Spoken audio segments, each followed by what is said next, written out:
Good morning class. Dear student, इससे पिछली video में हमने क्लास 8 में चैप्टर आपका 8 इसमें हमने compound interest, simple interest, interest किसे कहते हैं, इनके फॉर्मूले क्या हैं, इसके साथ इनके एग्जांपल्स और एक्सरसाइज के क्वेश्चंस आंसर किए। हमारा इससे पिछले वाला chapter comparing quantities chapter number 8 पूरी तरह फिनिश हो गया। अब हम इस वीडियो में अपना नेक्स्ट चैप्टर स्टार्ट करने जा रहे हैं, जो है हमारा चैप्टर 9। वह है हमारा अलजेब्रिक एक्सप्रेशन एंड आइडेंटिटीज।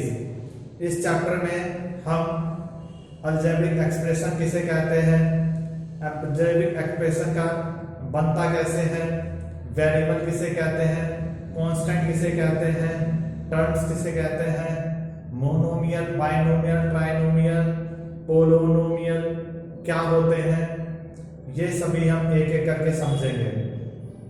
तो चलिए स्टार्ट करते हैं हमारा next chapter algebraic expression and identities. Okay student, तो सबसे पहले मैं आपसे कुछ क्वेश्चंस करना चाहूंगा। आप सब 8 क्लास में आ गए, इससे पहले भी ये चैप्टर हमारा 6 या 5th से ही स्टार्ट हो जाता है और उसमें हम पढ़ते आते हैं variable, constant, coefficient, equation, expression और भी बहुत कुछ। तो आप मुझे बता सकते हैं कि ये वेरिएबल क्या होता है, कांस्टेंट क्या होता है, क्या आपको पता है? कुछ चीजें ऐसी होती हैं जिनकी वैल्यू हमेशा फिक्स होती है, जैसे कि बोलो कि 5 जो है वह हमारी कैसी क्वांटिटी है, 5। तो 5 हमारी कांस्टेंट है। अगर मैं बोलता हूं कि राम के पास 5 रुपए है तो वह 5 रुपए उसकी कांस्टेंट वैल्यू, उसके पास 5 रुपए ही फिक्स वैल्यू है। ओके, लेकिन अगर मैं बोलता हूं कि राम के पास सपोज x रुपीज है, राम के पास सपोज करो कितने रुपए हैं, x रुपीज है। यहां x की कोई अपनी वैल्यू नहीं है, x की वैल्यू हो सकता है 2 हो, x की वैल्यू हो सकता है 1 हो, x की वैल्यू हो सकता है 3 हो, कुछ भी हो सकता है। वह हम इक्वेशन में इसकी जब वैल्यू निकालेंगे तब हमें पता लगेगा कि राम के पास कितने रुपए हैं। यानी इसकी वैल्यू जो है वह चेंज होती रहती है, यानी फिक्स नहीं रहती। और ये जो वैल्यू है, चाहे 5 हो, 2 हो, 3 हो, 100 हो, 1 लाख हो, 10 लाख हो, करोड़ हो, मिलियन हो, बिलियन हो, इनकी वैल्यू क्या होती है, फिक्स होती है। तो मैथ में ऐसी वैल्यू जो कि फिक्स रहती है, कभी चेंज नहीं होती, उन्हें हम कांस्टेंट कहते हैं। ओके, और मैथ में वह वैल्यू जिनकी वैल्यू जो होती है वह चेंज होती रहती है या वह किसी अदर वैल्यू पे डिपेंडेंट होती हैं, उनकी वैल्यू चेंज होने से इनकी वैल्यू भी चेंज हो जाती है, ऐसी वैल्यू हमारी वेरिएबल कहलाती है।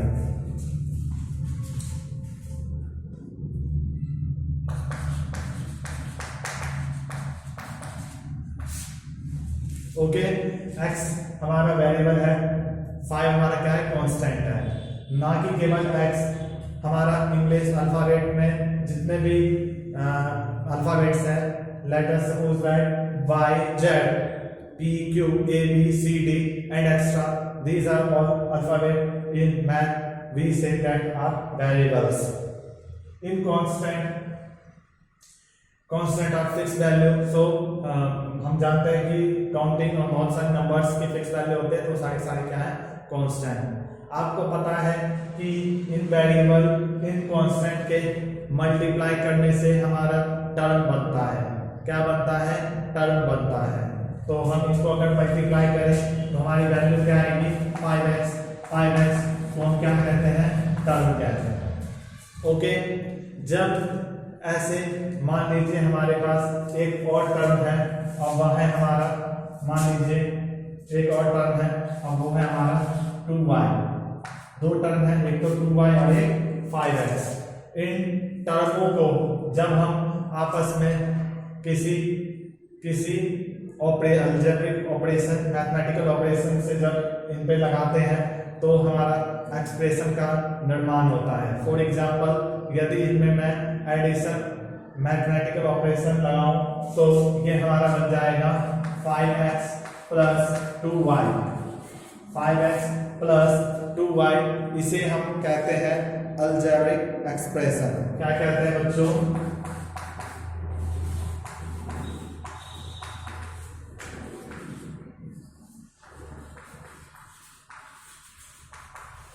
Algebraic expression.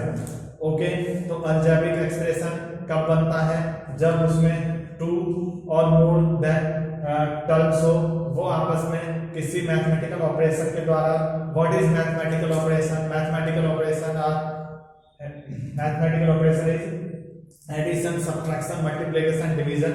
अगर इनके द्वारा ये आपस में जुड़ी होती है तो वह हमारा अलजेब्रिक एक्सप्रेशन बनता है। ओके, मेनली प्लस और माइनस के द्वारा ये जुड़े रहते हैं। ठीक है, अब हम यहां जानते हैं कि अलजेब्रिक एक्सप्रेशन में इसमें 2 टर्म है। इसमें कितने बच्चों टर्म है? 2 टर्म है। आपको पता है यदि 2 टर्म हो तो इनको हम क्या कहते हैं? अगर 2 टर्म होते हैं तो इनका अपना नाम होता है और वो होता है बाइनोमियल। क्या नाम होता है? बाइनोमियल। इसको हम समझते हैं एक बार स्टार्टिंग से।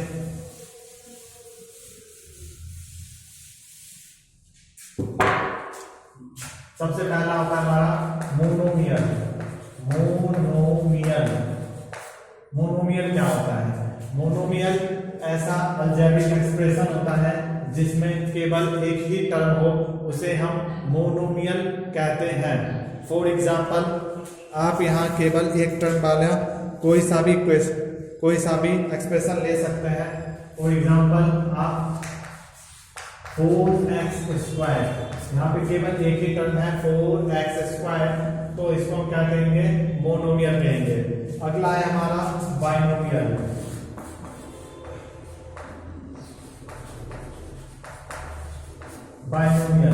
बाइनोमियल क्या होता है? बाइनोमियल जिसमें कि 2 टर्म हो। इसमें एक टर्म था, इसी के साथ एक और टर्म में अगर ऐड कर दूं तो ये हमारा क्या बन जाएगा? बाइनोमियल बन जाएगा। For example a plus b, there are 2 terms a and b, that this is called binomial. Okay, third है हमारा ट्राइनोमियल। अगला क्या है हमारा बच्चों? ट्राइनोमियल। ट्राइनोमियल किसे कहते हैं? ट्राइनोमियल ऐसा अलजेब्रिक एक्सप्रेशन जिसमें 3 टर्म्स होते हैं। फॉर एग्जांपल हम कह सकते हैं 2x plus 3y minus 5. There are 3 terms, 2x and 3y and 5. This is called trinomial. And last है हमारा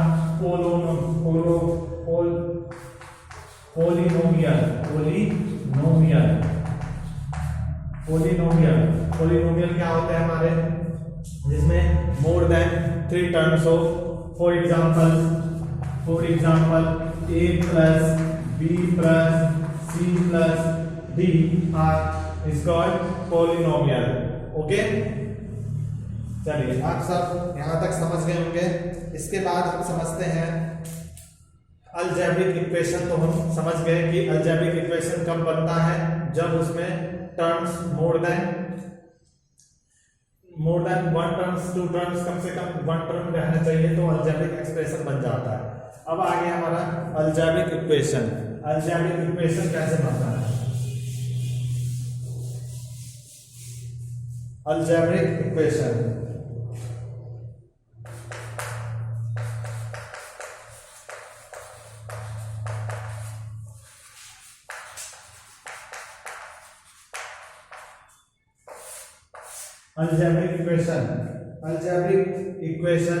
when 2 algebraic expression are compared with each other by equality sign, then this is called algebraic equation. For example 2x is equal to 3, 2x is equal to 5y plus 3. यहाँ पे 2 algebraic expression है 2x and 5y+3, अगर मैं इन दोनों को equality sign के द्वारा लिखूं तो ये हमारा एक अलजेब्रिक इक्वेशन बनता है। इसको मैं 2x माइनस 5y = 3 लिख सकता हूँ और ये हमारा क्या बन गया बच्चों, एक अलजेब्रिक इक्वेशन बन गया।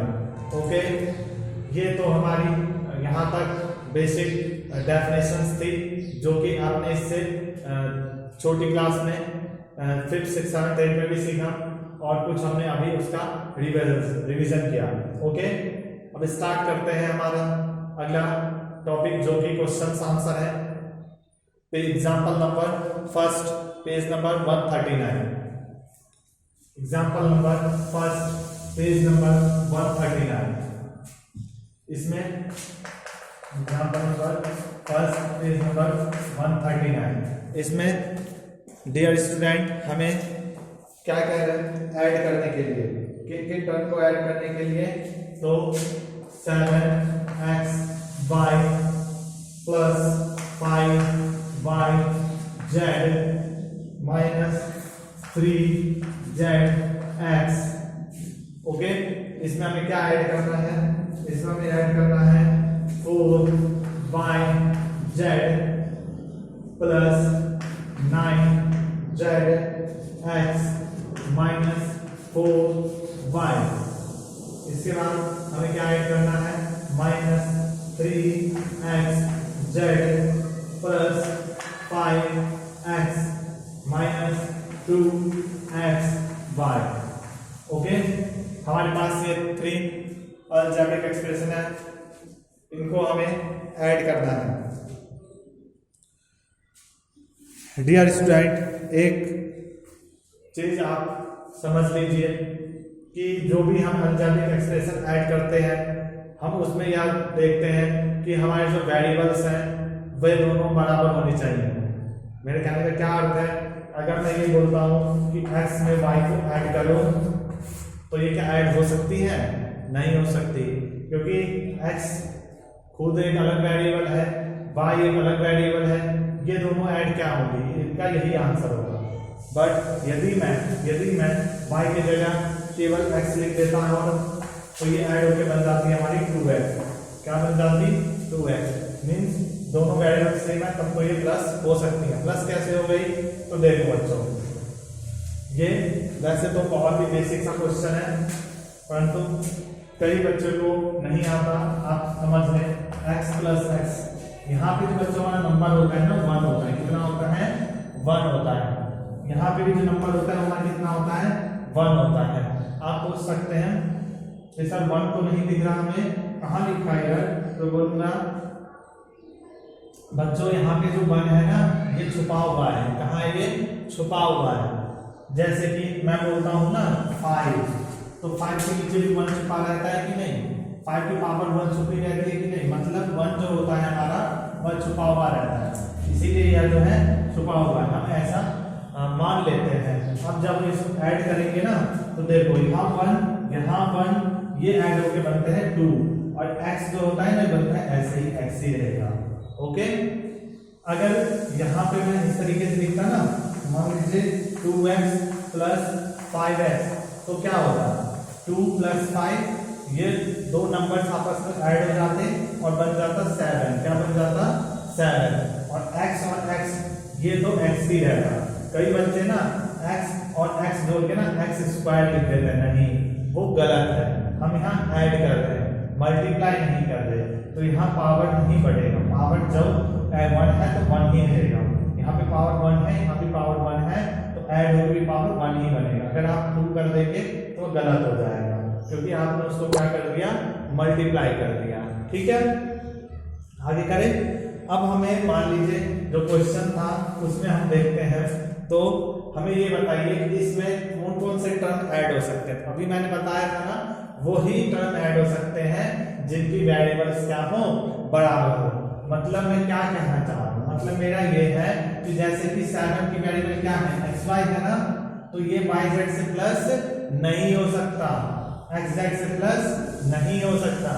तो ये सर प्लस किससे होगा, तो मैं बोलूंगा प्लस एक उस टर्म से होगा जिसमें केवल और केवल xy हो। तो आप ढूंढे जरा xy है नहीं, एक्स वाई है कहीं, ये रहा एक एक्स वाई आपको यहाँ मिल गया, ठीक है। तो इसका जो रिजल्ट होगा ना वो ऐसे ही लिखना 7xy माइनस 2xy, 7 में से माइनस 2 करेंगे तो आंसर कितना आएगा 5 आएगा। कितना आएगा बच्चों 5xy आएगा। इन दोनों का तो काम हो गया, इन दोनों का काम हो गया। अब हमारे पास जो टर्म बच गया yz, क्या yz x से प्लस होगा zx से? तो आंसर है नहीं। क्यों नहीं? क्योंकि वेरिएबल्स क्या है अलग है। तो किससे होगा? तो yz देखते हैं हम कहाँ है, ये रहा हमारा yz मिल गया, ये रहा, ये हमारा yz, ये रहा yz, और कहीं भी है yz और तो कहीं नहीं है। तो बस इन दोनों को हम करते हैं, इसका साइन प्लस इसका साइन प्लस, तो plus plus plus 5 plus 4 9 okay. इन दोनों का भी काम हो गया। अब हमारे पास क्या बच गया? अब हम देखते हैं माइनस 3zx क्या y से होगा प्लस? तो आंसर है नहीं। तो 3zx किससे होगा? तो zx से। तो कहाँ है zx? एक तो ये रहा, एक ये रहा, और कहीं है? और तो कहीं नहीं है। तो इन दोनों को करते हैं हम प्लस और माइनस, क्या होता है माइनस, 9 में से 3 माइनस करो कितना आएगा 6, तो ये कितना आ गया प्लस 6zx। ओके, इन दोनों का भी काम हो गया। अब हम देखते हैं हमारे पास एक बच गया y, कहीं और y है नहीं, तो इसका क्या होगा? ऐसे ही आ जाएगा, इसका कुछ नहीं होगा। अब यहाँ देखो माइनस xz, और कहीं है xz और कहीं नहीं है, तो इसका क्या होगा? ये भी ऐसे ही आ जाएगा।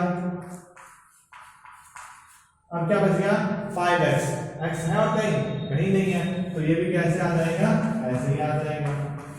तो ये आ गया हमारा आंसर, ये क्या आ गया हमारा आंसर, ठीक है।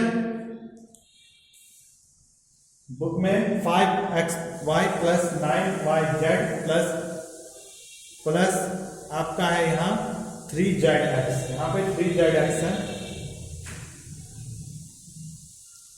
Minus plus 5x minus 4y।